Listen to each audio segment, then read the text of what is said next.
Hello friends, অন্তিমকালের ছাদ বাগানে আপনাদের সবাইকে স্বাগত। আর আজকে থাম্বনেল দেখে আপনারা বুঝতেই পেরেছেন যে আলোচনার বিষয়বস্তু রয়েছে এই যে আমরা এখন থেকেই যে শীতের সবজি বসানো শুরু করেছি, শীতের সবজির চারা বা বীজ, তো সেইগুলো বসানোর কতটা যুক্তিযুক্ত, মানে আদৌ কি বসানো আমাদের উচিত না উচিত নয়। এর কিন্তু কিছু সুবিধা আর কিছু অসুবিধা রয়েছে, আর সেগুলো একটু আমরা দেখে নেব। আর তাছাড়া এই বছরে যে শীতের সবজির বীজ বপন বা চারা এখন বসানো, সেটা কতটা ঠিক হবে সেটা নিয়েও চলুন একটুখানি আমার মতামতটা জানাবো। আর আপনাদের মতামত তো আপনারা অবশ্যই জানাবেন। তো সেই প্রসঙ্গে যাওয়ার আগে এই যে এখানে দেখতে পাচ্ছেন আমি লেবু গাছটার একটু পরিচর্যা করছি আজকে। আর মাছ এনেছিল ছোট মাছ, তো সেই কাটার তার মাথা, যা মাছের যে ওয়েস্টের জিনিসগুলো সেই সব নিয়ে কিন্তু আমি চলে এসেছি। আর একটা ডিমও আমার ভেঙে গেছিলো ঘরে প্যাকেটের মধ্যে, তো ওই ডিমটাও দিলাম আর মাছের ভুঁড়ি মাথা সবই দিলাম এই যে লেবু গাছটার গোড়াতে। তো এবার চলে আসি আমরা মূল ভিডিওতে, যেটা নিয়ে আজকে আমরা কথা বলবো। তো সেটা হচ্ছে এই সময়ে এই যে শীতের বীজ বপন, আসলে এই সময়ে শীতের বীজ বপনের কিন্তু সুবিধাটা যেমন অনেকটা রয়েছে, কিছুটা অসুবিধাও রয়েছে। তো সুবিধাগুলো হচ্ছে, যারা আমরা সবজি করতে ভালোবাসি বাগানে, তো তারা সব সময় কিন্তু আমরা চাই যে বাগান থেকে কিছুটা সবজি যেন সব সময় পাই, যাতে আমরা যে অর্গ্যানিক সবজিগুলো খাচ্ছি এখন কিন্তু আমাদের আর বাজারের সবজিটা খেতে অতটা ভালো লাগে না, মানে কিনতে ইচ্ছেই করে না। হ্যাঁ কিনি, যেটা একেবারেই বাগানে করা সম্ভব নয়, মাঝে মধ্যে আমরা সেটুকু কিনি, কিন্তু বেশিরভাগটা কিন্তু আমরা সবসময় চাই যে আমরা গার্ডেন থেকে তুলব। তো সেটা তোলার জন্যে আমাদের বীজ বপন অবশ্যই করতে হবে, আর বিভিন্ন রকমের চারা বসাতে হবে। তো কোন চারাগুলো এখন বসালে অনেকটা ভয় কম থাকে মরে না যাওয়ার, যেমন ধরুন আমি এই যে ফুলকপি বসিয়েছি, এটা কিন্তু যতই বৃষ্টি হোক, আমি কালকেও আপনাদের এই যে দেখিয়েছিলাম, বলেছিলাম যে গোড়াতে একটু বেশি করে মাটি দিয়ে দিয়ে বসাবেন, তাহলে কিন্তু ফুলকপি বৃষ্টি হলেও কিচ্ছু হবে না। ওই দেখুন আমার ফুলকপিগুলো কিন্তু খুব সুন্দর রয়েছে। টমেটো বসাতে পারেন, টমেটো গাছ কিন্তু খুব সহজে হয়, টমেটো কিন্তু মরেনি। দেখুন আমিও বসিয়েছি, তারপরে প্রচুর বৃষ্টি হচ্ছে, একদম মরেনি। আর যেমন বললাম গোড়াতে একটু মাটি উঁচু করে রাখতে হবে, তাহলে গোড়ায় জল জমবে না, মরবে না। এই যে বেগুন গাছ, আর শীতের শুরুতেই কিন্তু বেগুন খুব সুন্দর হয়ে রেডি হয়, তো আপনারা বেগুন গাছ বসাতে পারেন, বেগুন গাছ খুব সুন্দর হবে। তারপরে এখানে এই যে লঙ্কা গাছ বসিয়েছি, লঙ্কা গাছ সব সময় হয়, আর শীতেও লঙ্কা গাছ খুব ভালো হয়।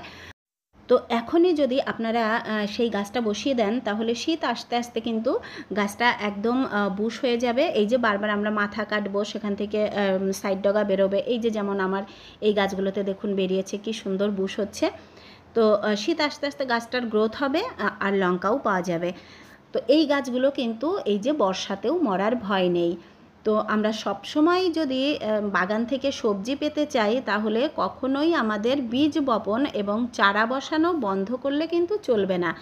আর এই সময়ে চারা বা বীজ যেগুলোই আমরা বপন করব, সেগুলো যে 100% পাবো সেই আশাটাও কিন্তু আমরা করব না, মানে আমাদের কিছুটা নষ্ট হবে, সেটা ধরেই রাখতে হবে। যেমন শীতের সময় আপনারা গাছ বসান বা আমি গাছ বসাই, খুব কম চারাই মার যায়, তখন কিন্তু খুব কম চারা মার যায়, কিন্তু এখন আমারও কিন্তু অনেক বীজ নষ্ট হচ্ছে, বা অনেক চারা এই যে অতিরিক্ত বৃষ্টি হলে তখন কিছুটা নষ্ট হচ্ছে।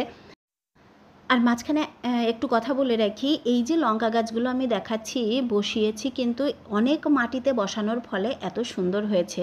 তো আপনারাও এর আগেরটা দেখলেন আমি ক্যারেটে বসিয়েছি, লঙ্কা গাছ যদি ক্যারেটে বসাতে পারেন তাহলেও কিন্তু ভালো হবে। ছোটো টবেও হয়, ছোটো টবেও খুব সুন্দর হয়, পরে ওটাকে রিপোর্ট করেও বসানো যেতে পারে। তো অত ঝামেলা না করে আপনাদের কাছে যদি ক্যারেট থাকে তো ক্যারেটে বসাবেন। এই যে এত বড় যে গাছটা হয়েছে, তার একটাই কারণ কিন্তু প্রচুর মাটি পাচ্ছে গাছগুলো। কিন্তু আমি খুব বেশি গ্যাপে গ্যাপে লাগাইনি, একদমই অল্প জায়গার মধ্যে দিয়েছি, কিন্তু অনেক বড় বড় হয়েছে, নিচে প্রচুর মাটি থাকার কারণে। আর এই যে বলছিলাম যেটা যে কিছু কিছু বীজ নষ্ট হয়, চারা নষ্ট হয়, সেটা যেমন মূলোর বীজ যদি একদম ধরুন আজকেই উঠেছে আর প্রচুর বৃষ্টি হলো, তো সেই ক্ষেত্রে নষ্ট হওয়ার ভয় থাকে, তখন আপনাকে একটুখানি ঢেকে রাখতে হবে। তো আমি এই যে এইগুলো দিয়েছিলাম দেখুন ভালোই হয়েছে। আর এই যে লঙ্কা গাছের নিচে যে আওতায় যেগুলো পড়েছিল সেইগুলো কিন্তু এত ভালো হয়নি, কারণ ছায়াতে বা গাছের শেডের তলায় কিন্তু কখনো কোনো জিনিস ভালো হয় না। তো যেটুকু জায়গায় যে গ্যাপ ছিল দেখুন এইটুকুতে খুব সুন্দর গোলমূলই যে হচ্ছে। আর এগুলোর বীজ কিন্তু আমি কালেক্ট করে রেখেছিলাম গত বছর বাগান থেকেই। আর এই দেখুন এখানে দিয়েছিলাম পালং, তো পালংটাও যদি খুব ছোটোবেলায় খুব বেশি বৃষ্টি হয় তাহলে কিন্তু নষ্ট হয়ে যাওয়ার ভয় থাকে। একটু যদি বড় হয় তাহলে আর নিয়ে কোনো চিন্তা থাকে না। তো এইখানে দেখছি যেগুলো উঠেছিল বৃষ্টি তো ভালোই হলো, কিন্তু আমার রয়েছে কিছু কিছু চারা দেখছি রয়েছে, এখনও মনে হচ্ছে পুরোটা ওঠেনি। আর ধনিয়াটা কিন্তু আমি দেখতে পাচ্ছি না ওঠেনি, এগুলো উঠবে নাকি জানি না, কারণ আরেকটা জায়গাও দিয়েছিলাম ধনেপাতাটা কিন্তু উঠছে না। তো এই সব এই যে মূলো পালং একদম ছোটোবেলায় খুব বৃষ্টি হলে ঢাকা দিয়ে বাঁচানো যেতে পারে, কিন্তু আমার পক্ষে সম্ভব হয়নি, আমি ঢাকা দিইও নি, কারণ রাত্রিবেলায় বৃষ্টি হয় কখন আমি বুঝতেও পারি না, তখন এসে ঢাকা দেওয়া সম্ভব নয় ছাদে এসে। তো আর এই যে দেখতে পাচ্ছেন যে পালং শাকগুলো একটু বড় হয়ে গেছে, তো এইটুকু বড় যদি করে নিতে পারি তাহলে কিন্তু যতই বৃষ্টি হোক আর ভয় নেই। এই যে এগুলো এত বৃষ্টি যে পড়ছে এগুলো কিন্তু কিচ্ছু হয়নি, দেখুন সুন্দর রয়েছে। তাহলে আমার মনে হয় যে কিছুটা বীজ তো আমরা এখন ফেলে দিতে পারি, প্রচুর পরিমাণে না করলেও অল্প অল্প করে আমরা যদি এখনই অল্প অল্প শীতের জিনিস করে রাখি তাহলে শীত ঢুকতে ঢুকতে কিছুটা পেতে থাকবো। আর এটাই কিন্তু শীতের শেষ বীজ বপন তাও নয়, এটা সবে শুরু হলো। এবার যখন আমরা শীতের সময় যে শীতের বীজটা ফেলবো তখন তো গাছের চেহারা একদম অন্যরকম হবে। এখন যতটা কষ্ট করে এদের বাড়াতে হয় তখন আর সেটা হয় না। আর এই যে শিম দেখতে পাচ্ছেন, শিমগুলো কিন্তু এখনও বসাতে পারেন আপনারা, অলরেডি বসানো হয়ে গেছে অনেকেরই। আর আমারগুলোতে এই যে ফুল আসতেও শুরু করে দিয়েছে। তো শিম তো অনেক আগে বসালেও কিন্তু মরার কোনো ভয় নেই। তারপরে এই যে বসাতে পারেন লাউ গাছ, এই গাছগুলো এই যেমন একটা তো আমরা বৃষ্টির হাত থেকে ঢেকে বাঁচাতেই পারি। তো এগুলো একটু বড় হয়ে গেলে চিন্তা নাই, তাছাড়া ওটা যদি আপনি একটু চারাটা বাইরে শেডের তলায় করে নিয়ে তারপরে বসান তাহলে তো কোনোই ভয় নেই। তো এই সব জিনিসগুলো কিন্তু আপনারা এখনই বসাতে পারেন বৃষ্টির ভয় না করে। এই যে ফুলকপি বাঁধাকপি তো এখনও পাওয়া যাচ্ছে না, আপনারা ক্যাপসিকাম বসাতে পারেন। ক্যাপসিকাম কিন্তু আমি বসাবো, কারণ আমি এখন যেতে পারছি না বলে চারাটা আনতে পারছি না। তবে এই সময়ে সুবিধার সাথে সাথে কিছু অসুবিধাও রয়েছে। যদি প্রচুর পরিমাণে বৃষ্টিপাত হয় তাহলে চারাগুলো বাঁচানো একটু কষ্ট হয়। তারপরে যেই বীজগুলো আমরা বসাই সেই বীজগুলো থেকে সবসময় জার্মিনেট হয় না বা ভেতরে জার্মিনেট হয়ে পচে যায়, এইসব প্রবলেমগুলো একটু হয়। তো কেউ যদি ঢাকা দিয়ে শেড দিয়ে সুন্দরভাবে করতে পারে তাহলে কিন্তু প্রবলেম হয় না। তো সবথেকে বড় ওই বীজ ফেলে বীজটা ওঠে না বা নষ্ট হয়, ওটাই হচ্ছে বড় প্রবলেম। কিন্তু বৃষ্টি হলে একটা সুবিধাও আছে, এই যে এখন যে বৃষ্টি হচ্ছে তাতে যদি চারাটা একটু কষ্ট করে বড় করে নিতে পারি আমরা, তারপরে কিন্তু বৃষ্টি হলে আরও ভালোই হবে, বরং খারাপ কিছু হয় না। আর আরেকটা প্রবলেম যেটা সেটা হচ্ছে এই সময়টা একটা রুক্ষ ওয়েদার থাকে প্রত্যেক বছর, যেটা গাছের পক্ষে ভালো না, গাছগুলো বাড়তে চায় না, একদম কেমন হয়ে যেত। এবারে কিন্তু সেটা হচ্ছে না। তবে আমার অনেক বন্ধুরাই শীতের চারা পাচ্ছ না, কোনো চিন্তা করো না। এই যে রাতের দিকে এখন শিশির পড়ছে, আমার মনে হয় এটা ফুলকপি বীজ বসানোর একটা সময়, কারণ এই সময়টা কিন্তু বাজারে ফুলকপির চারা পাওয়া যায়। তো আমাদের এখানে তো অনেক দিন আগে থেকেই পাওয়া যাচ্ছে টমেটো ফুলকপি, এগুলো নিশ্চয়ই তোমাদের ওদিকেও পাওয়া যাবে। একটু শুধু খোঁজ রাখতে হবে সব সময় যে চারাটা উঠেছে নাকি। দেখবে ঠিক এক সপ্তাহের গ্যাপে সব চারা পেয়ে যাবে, কারণ এখন সব নার্সারিতেই কিন্তু এগুলো পাওয়া যাচ্ছে। তবে এবারে যে আমরা শীতের বাগান তাড়াতাড়ি শুরু করছি, এবারে অনেকটা সাকসেসফুল হওয়ার কিন্তু সম্ভাবনা রয়েছে। সম্ভাবনা রয়েছে এই কারণে প্রত্যেক বছর এই সময় বৃষ্টি থেমে যায়। আর এই যে এই সময় থেকে পুজো পর্যন্ত একটা প্রচণ্ড রোদ আর গরম থাকে, সেই গরমে কিন্তু বাগানটা আবার নষ্ট হয়ে যায়, যেটা আমাদের প্রত্যেক বছর হয়। এবারে বর্ষাটা যেহেতু অনেক পরে এসেছে, আর সেই রোদ আর গরমটা কিন্তু এই সময়ে নেই। প্রত্যেক দিনই একটু করে বৃষ্টি থাকার ফলে এখন গাছপালার চেহারা একদম সবুজ আর সুন্দর রয়েছে। এই যে বাগানের চেহারা কিন্তু বর্ষাকালের মতো রয়েছে। অ্যাকচুয়ালি এই সময়টা কিন্তু এই বর্ষাটা থাকে না।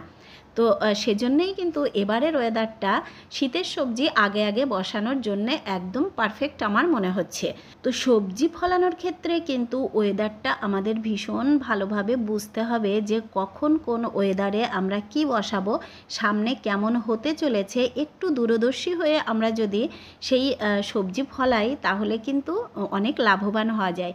এটা যারা বাণিজ্যিকভাবে তৈরি করেন তারা নিশ্চয়ই এই জিনিসগুলো মাথায় রাখেন, আর এই জিনিসগুলো মাথায় রাখলে তারাও কিন্তু ভীষণভাবে লাভবান হবেন। আসলে আমি নিজেও একজন বিজনেস ওম্যান, তো এটা আমার মাথায় চলেই আসে যে এই জিনিসের কমার্শিয়াল ব্যাপারটা কি হতে পারে। যে কোনো জিনিসেরই কমার্শিয়াল ভ্যালুটাও কিন্তু একটা বিশাল ব্যাপার। তো সব দিক ভেবে দেখলে আমার কিন্তু মনে হয় যে এবারের যে ওয়েদার আছে তাতে শীতের সবজি আপনারা প্রচুর পরিমাণে এখন থেকে বসাতে শুরু করে দিন, তাহলে কিছুটা তো অবশ্যই হবে। ওই যে বারবার বললাম যে পুরোটা আমরা আশা করতে পারি না, তবে অন্যান্য বারের থেকেও এবারে ভালো হওয়া উচিত। কারণ এরপরে কিন্তু এখনই ভালো শিশির রাত্রের দিকে পড়ছে, মানে এরপরে আরও প্রচুর পরিমাণে শিশির পড়বে। আর আপনাদের সাথে গল্প করতে করতে দেখুন লঙ্কা তুলে নিয়েছি আমি, মনে হচ্ছে 300 থেকে 400 গ্রাম তো হবেই। প্রচুর লঙ্কা তুলে নিলাম। আর এই যে ছোট্ট গাছটাই দেখছি আবার প্রচুর ফুল এসেছে। আর এই দিকে এই যে কয়েকটা ভেন্ডি গাছ, এগুলো আর কিচ্ছু হবে না, এগুলো তুলে ফেলে দেবো। আর হয়েছে দেখুন একটা সুন্দর পুঁই গাছ, আর তার কত ব্রাঞ্চ বেরিয়েছে। এই পুঁই গাছটা কিন্তু অনেক দিনই চারাটা হয়েছে। তো চারাটা ছোট্ট মতো হয়েছিল, আমি এখান থেকে তুলিও নি, ওই রকমই ছিল। এই যে আমার এক বন্ধু সেদিন বলছিলে যে পুঁই গাছ বাড়ছে না, তো না বাড়লেও পুঁই গাছ যে বাড়বে না তেমন কিন্তু বলা যায় না। ওরা অনেক দিন পর আবার বাড়তে শুরু করে। এটা প্রথমবার নয়, আমার গত বছরের যে পুঁই গাছটা ঠিক এই জায়গাটাতেই হয়েছিল, প্রচুর পরিমাণে পুঁই শাক পেয়েছিলাম, সেটাও কিন্তু প্রথম দিকে একদম এই রকমই হয়েছিল। তো পরে ওরা দেখবে ঠিক বেড়ে যাবে। আর এদিকে দেখছি এই যে বরবটি গাছটা রোজই এসে তুলে ফেলবো করছি, আর এর প্রচুর ডগা বেরিয়ে প্রচুর ফুল ফুটেছে দেখুন এই যে গোড়াটাতে। এখান থেকেও কিন্তু সুন্দর বরবটি হবে, কিন্তু বরবটি গাছগুলো কতদিন রাখবো সেটা বলতে পারছি না। যেদিনই সময় পাবো এই জায়গাটা পরিষ্কার করে নেব। আর এদিকে একটু ফাঁকা হতেই এই যে গাঁদার চারা দিয়েছিলাম, গাঁদার চারাগুলো দেখলাম বেশ একটু ভালো হতে শুরু করেছে, একদমই চাপা পড়ে গেছিলো। আজকে একদম মেঘলা মেঘলা ওয়েদার, আর বাগান থেকে কিন্তু নামতে ইচ্ছে করছে না। আর এদিকে দেখুন সাদা ফুলগুলোই যে বসিয়েছিলাম আজ প্রথম ফুটেছে, আর কি ভালো লাগছে দেখতে, খুব সুন্দর হচ্ছে সাদা এই যে পর্তুলাকাটা। তো চলে এসেছি ভিডিওটির একদমই শেষ পর্যায়ে। আর যারা এতক্ষণ দেখলেন তাদেরকে অসংখ্য ধন্যবাদ। আর যদি ভালো লাগে লাইক কমেন্ট শেয়ার করবেন। আর যারা একদম নতুন বন্ধুরা আছেন তাদের যদি ভালো লাগে তাহলে চ্যানেলটিকে সাবস্ক্রাইব করে নেবেন। তো আপনারা সবাই খুব ভালো থাকবেন, দেখা হবে আবার নেক্সট ভিডিওতে। টাটা।